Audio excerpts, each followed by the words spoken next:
கர்த்தருக்கு ஸ்தோத்திரம். ஆண்டவராகிய இயேசு கிறிஸ்து ஒவ்வொருவரையும் ஆசீர்வதிப்பாராக. இந்த நாளிலும் கர்த்தர் நம்மோடு பேசுகிற வார்த்தை புலம்பல் 3வது அதிகாரம் 40வது வசனம். நாம் நம்முடைய வழிகளை சோதித்து ஆராய்ந்து கர்த்தரிடத்தில் திரும்ப கடவோம்.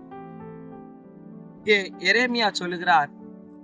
எரேமியா தீர்க்கதரிசி புலம்பல் தீர்க்கதரிசன புஸ்தகத்தை எழுதும் பொழுது அவர் தன்னுடைய ஜனங்களை பார்த்து சொல்லுகிறார், நாம் நம்முடைய வழிகளை ஆராய்ந்து சோதித்து பார்த்து கர்த்தரிடத்தில் திரும்ப.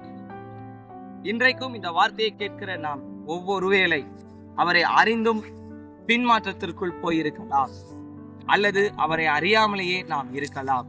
ஆனால் இயேசுவை தெய்வமாக கொண்டிருக்கும் போது அவர் நமக்கு அவருடைய வழிகள் நாம் நடக்கும் போது அவர் நம்மோடு கூட இருந்து நம்மை உயர்த்த பாதுகாக்க அவர் வல்லவராயிருக்கிறார்.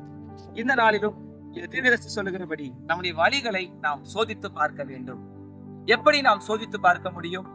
ஜெபத்திலே தரித்திருப்பதின் மூலமாகவும் வேத வசனங்களை படித்து தியானிப்பதின் மூலமாகத்தான் நாம் நம்முடைய வழிகளை சோதித்தறிய முடியும். அப்படியானால் நம்முடைய வழிகளை சோதித்தறிய அவர் நமக்கு உதவி செய்ய வேண்டும். நாம் முதலாவது அவரை பிடித்துக் கொள்வோம். அவரிடத்தில் நாம் திரும்புவோம். அவரிடத்தில் நம்முடைய வழிகளை சோதித்து பார்த்து திரும்பும் போது நமக்கு அவர் உதவி செய்து முற்றுமுடிய நடத்த வல்லவராய் இருக்கிறார். நாம் யாவரும் ஜெபிப்போம். எங்களை நேசிக்கிற அன்பின் நல்ல ஆண்டவரே, இந்த ஆசீர்வதிக்கப்பட்ட புதிய நாளின் காலை வேலைக்காகவும் நன்றியோடு துதிக்கிறோம், சோதரிக்கிறோம். நீங்கள் உங்கள் வழிகளை சோதித்து பார்த்து கர்த்தரிடத்தில் திரும்ப கடவீர்கள் என்று சொன்னீர். அப்பா, இன்னைக்கு நாங்கள் உம்மண்டை திரும்பி வர எங்கள் ஒவ்வொருவருக்கும் உதவி செய்யுங்க சுவாமி. எங்கள் ஒவ்வொருவருக்கும் உதவி செய்யுங்க சுவாமி. இந்த வசனத்தை கேட்ட ஒவ்வொரு பிள்ளைகளுக்கும் உதவி செய்யுங்க. ஒருவேளை வழி தடுமாறி பிள்ளைகள் அலைந்திருக்கலாம் அப்பா. ஒருவேளை வழி எது என்று தெரியாமல் இருக்கலாம் சுவாமி.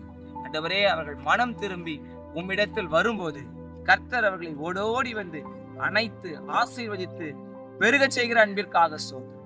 இந்த வார்த்தையை கேட்ட ஒவ்வொருவரும் உம்மண்டை திரும்ப உதவித்தார். இயேசுவின் நாமத்தில் ஜெபிக்கிறோம் நல்ல பிதாவே, ஆமென். கர்த்தர் இந்த நாளை நாம் எல்லாருக்கும் ஆசீர்வதித்து தருவார்.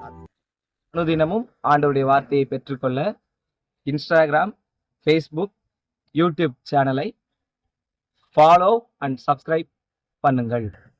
உங்களது ஜெப உதவிக்கு திரையில் காண்கிற தொலைபேசி எண்களை தொடர்பு